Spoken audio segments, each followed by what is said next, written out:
Good morning everyone. In last class क्या हुआ था?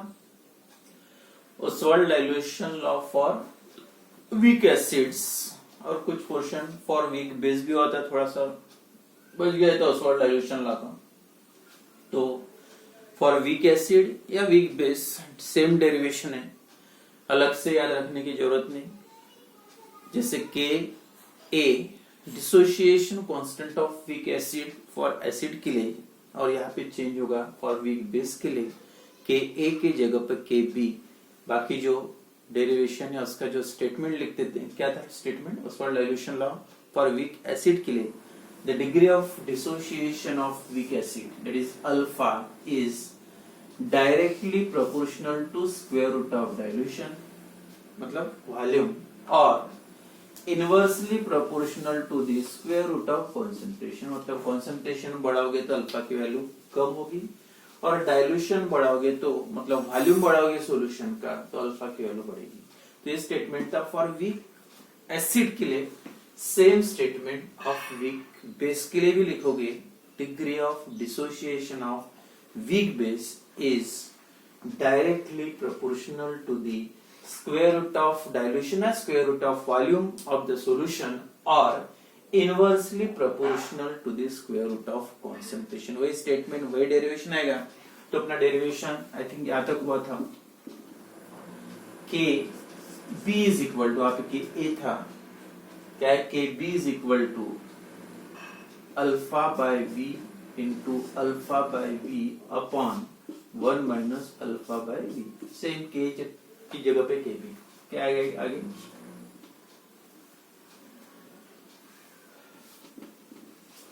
Alpha square upon V square into V upon 1 minus alpha. उसको change कर दिए तो V cancel, alpha square upon V 1 into 1 minus alpha. But for again same weak electrolyte, the value of alpha is very small as compared to 1 mole लिया था, 1 mole weak base dissolve किया था, और weak base है तो जो dissociation होता है बहुत ही कम होता है। तो कंपैरेटिवली 1 के कंपैरिजन में बहुत ही स्मॉल है, निग्लेजिबल है। तो उसको अगर निग्लेक्ट कर दोगे तो इक्वेशन आएगा अल्फा स्क्वायर अपॉन वी, ठीक है। एंड जब 1 मोल ऑफ डिसॉल्व करते हैं, 1 mole dissolve in VDM, 1 mole VDM cube solution में, तो कॉन्सेंट्रेशन कितना बन जाता है? C is equal to 1 by V, and therefore this equation 1 by V के जगह पे C भी लिख सकते हैं। मतलब Ka is equal to same equation alpha square upon V, और Ka नहीं sorry Kb is equal to alpha square upon C, और Kb is equal to 1 by V is also equal to 1 by V is also equal to C, alpha square into C.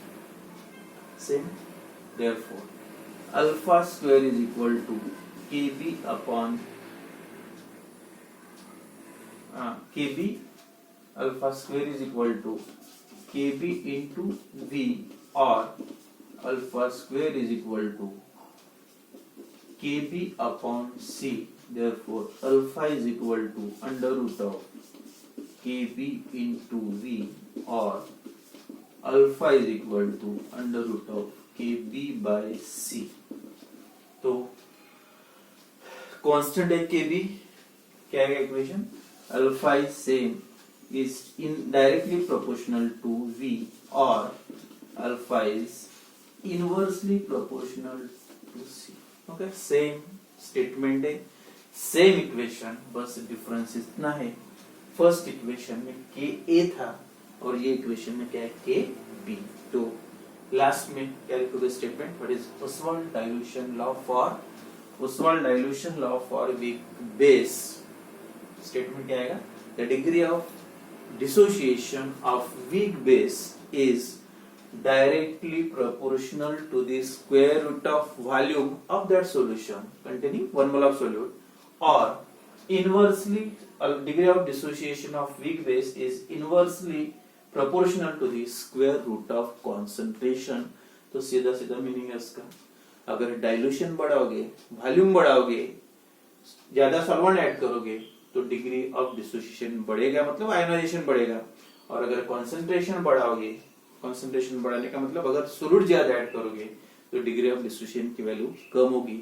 तो दोनों derivation तो में से कभी पूछा तो अलग से बताया था मैंने, अलग से पढ़ देंगे, बस एग्जांपल चेंज करना है, एसिड की जगह पे बेस, बाकी same explanation. And then next topic is auto ionization of water.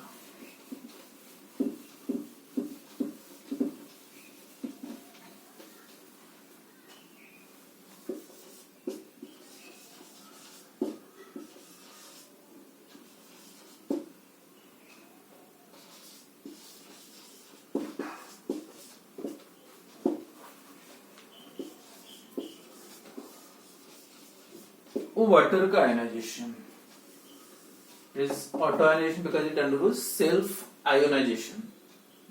अगर आयनिक रिएक्शन वाटर के लिखना है, आयोनाइजेशन रिएक्शन क्या है, reaction H2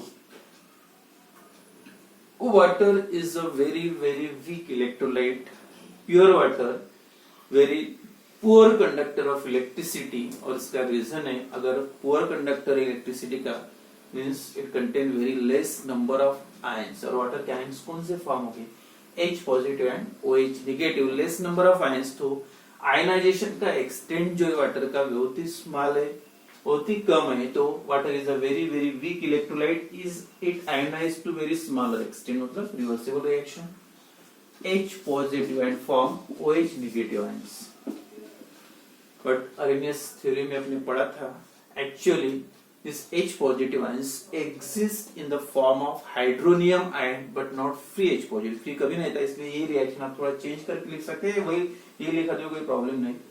H2 plus H2, अब दो वाटर, एक आयनाइज होगा, उसका H पॉजिटिव पे अटैक करेगा एंड फॉर्म होगा, अगर इसका H पॉजिटिव यहाँ पे गया तो क्या बन गया हाइड्रोनियम आयन, H3O पॉजिटिव। अब यहाँ का जो OH बचा है, सेम रिएक्शन, एक वाटर ज्यादा रहेगा। तो इस आयनिक रिएक्शन इक्विलिब्रियम कांस्टेंट, ये रिएक्शन के लिए तो रिवर्सिबल का मतलब है water is very very weak electrolyte, it ionize to a very smaller extent. अगर वीक इलेक्ट्रोलाइट है तो आयोनाइजेशन भी कम होगा, ionize to a very smaller extent and form hydronium ion and hydroxyl ion, hydronium ion and hydroxyl ion. And because of presence of this ions, तो conduction के लिए जो जरूरी होता है that solution must contain ions, but water के जो water में, प्योर वाटर में इसका आयन का जो कॉन्सेंट्रेशन है बहुत ही कम है and therefore is a very very weak electrolyte। now the equilibrium constant for this reaction, अब ये रिएक्शन के लिए इक्विलिब्रियम कांस्टेंट क्या आएगा, K is equal to क्या, concentration of product of molar concentration of product upon product of molar concentration of reactant, that is concentration of H3O positive ion into concentration of OH negative ion upon, ये दो है H2 मतलब square, concentration of H2 square. Okay, तो as the water is very weak electrolyte, तो majority of H2 molecule, जो भी water में H2 molecule remain अनडिसोशिएटेड, यानी मैक्सिमम जो मॉलिक्यूल्स है वैसे के वैसे, बिकॉज वीक इलेक्ट्रोलाइट तो आयंस बहुत ही मतलब बहुत ही रेयर हो गए, निग्लिजिबल हो गए। तो वाटर के मॉलिक्यूल बहुत है, इसमें से अगर एक ग्लास वाटर में से हो सकता, अगर एक ड्रॉप वाटर के आयंस फॉर्म करता है तो एक ग्लास वाटर में कुछ ज्यादा क्लियर दिखेगा नहीं, उसमें से वाटर कम हुआ ही नहीं, मतलब चेंज हुआ ही नहीं कॉन्सेंट्रेशन, आप बोल सकते as it is a majority of H2 molecule that remain undissociated and therefore the concentration of H2 is considered as a constant value। constant मतलब इसका constant, वाटर का concentration change हुआ ही नहीं and therefore H2 concentration of H2 square is equal to, आप लिख सकते हैं another constant, suppose that is K dash। तो कितना ज्यादा होता है और इसमें से जो आयंस बने उसका concentration बहुत ही कम है। अब कम वाले मॉलिक्यूल वो साइड में चले गए, मतलब ये ज्यादा इफेक्ट नहीं हुआ, जितने उतने बोल सकते। अब that is equal to K constant and putting this value, K is equal to concentration of H3O positive into concentration of OH negative upon K dash, क्या होगा? K into K dash is equal to concentration of H3O positive into concentration of OH negative. And पहला K equilibrium constant था, या another constant, and then K into this K dash is equal to, this product is called as a Kw, and that Kw is nothing but ionic product of what a definition में importance है, that's the equation लिख दो पहले. Kw is equal to concentration of H3O positive hydronium ion into concentration of hydroxyl ion. This product, this equation जो है मैंने यहाँ पे लिखा है किसका है? Is the ionic product of water. Simple meaning है वाटर का ionic product. और वाटर के आयंस कौन कौन से होते हैं? H पॉजिटिव भी लिख सकते हैं, सेम आप ऐसे भी लिख सकते हैं, और K positive Kw is equal to H positive into OH negative, ये भी चलेगा. तो this product is called as ionic product of water, and value of Kw मतलब प्योर वाटर में जो वाटर के आयंस है, that is hydronium ion and hydroxide ion, hydroxyl ion, उसका concentration. It is a product of, तो definition में आ सकते, क्या लिखोगे डेफिनेशन, जो फार्मूला है वही डिफाइन करना है. The product of molar concentration of hydronium ion या H पॉजिटिव आयन बोल सकते हैं. The product of molar concentration of hydronium ion and hydroxyl ion in a pure water at equilibrium at a given temperature is called as the ionic product of water. ये definition important है, याद रखो. product of, ये formula भी याद रखो तो आप definition लिख सकते हैं. क्या है? product of molar concentration of hydronium ion and hydroxyl ion at equilibrium in a pure water at a given temperature is called as ionic product of water at a given temperature. इसलिए because the value of Kw कभी change नहीं होती, it always remains constant, but its value only changes मतलब when temperature changes. तो value of Kw depends on temperature. temperature पे depend करते हैं Kw value, याद रखो. अलग अलग temperature पे Kw की value अलग अलग आती है. बाकी कोई भी solution में अगर ये product check करोगे तो उतना रहेगा, ये product कभी change नहीं होता. But value changes when temperature changes, तो value of Kw depends on temperature.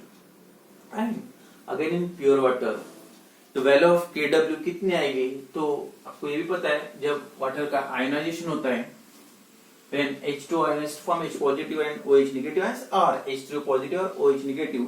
अब ये रिएक्शन हम देखा होगा आपने, एक 1 मोल वाटर लोगे या 1 वाटर मॉलिक्यूल लोगे तो एक H पॉजिटिव फॉर्म होता है, एक OH नेगेटिव. तो इसका मतलब ये जितने H पॉजिटिव आयन फॉर्म होंगे उतने OH नेगेटिव आयंस. तो concentration of H पॉजिटिव बोले हाइड्रोनियम आयन बोलो, the concentration in pure water, the concentration of H positive ions या H3O positive ions is equal to the concentration of hydroxyl ion. तो दोनों का concentration always same होता है, यानी एक का पता है तो दूसरे का भी बोल सकते हैं, इसका जितना रहेगा उतना OH करेगा. तो and therefore experiment is found that the molar in pure water at 298 Kelvin temperature, normal temperature पे pure water में OH या हाइड्रोनियम आयन का कॉन्सेंट्रेशन होता है, जो स्टैंडर्ड वैल्यू है, कॉन्सेंट्रेशन ऑफ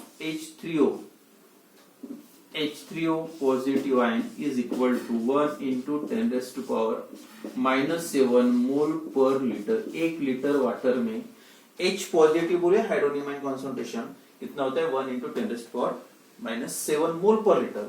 ऑब्वियसली अगर H3O का जितना है उतना किसका रहेगा, OH नेगेटिव का, and therefore concentration of OH negative also same, that is 1 into 10 raised to power -7 mole per liter, and therefore अब आयनिक प्रोडक्ट की स्टैंडर्ड वैल्यू क्या हो सकती है, Kw is equal to दोनों का प्रोडक्ट है H3O positive into OH negative.